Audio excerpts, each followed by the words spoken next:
Javën e kaluar në Stamboll është mbajt forumi global i dekolonizimit.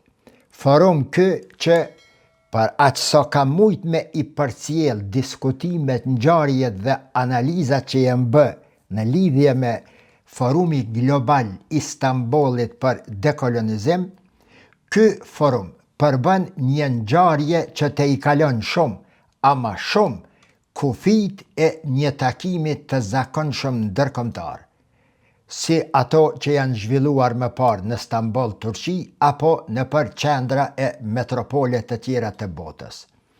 Shikuar nga lart dhe duke e analizuar ngjarjen, organizimi dhe vendi i organizimit të këtij forumi në Stamboll nuk ishte rastësi.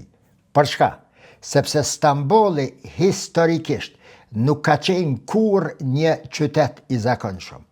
Ai ka qenë një pikë takimi i qytetërimeve të tëra dhe vend ndërveprimi i traditave të ndryshme të dijes dhe të kulturave të ndryshme të cilat i kanë përfaqësuar kombe e popujt të tërë.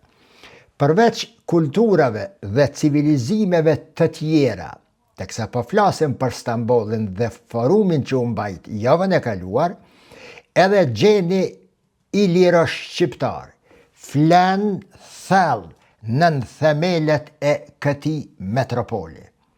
Bile edhe më shumë se kaq.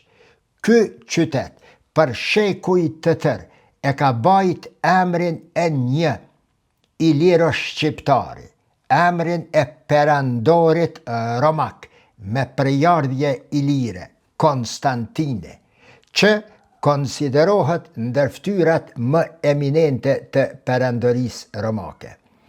Prandaj, kandidimi i këtij qyteti dhe përpjekja e tij për të bërë sërish një nga qendrat globale të dijes dhe ndërthurjes kulturore dhe qytetërimore është vazhdimsi e memorjes së thellë historike të këtij metropoli.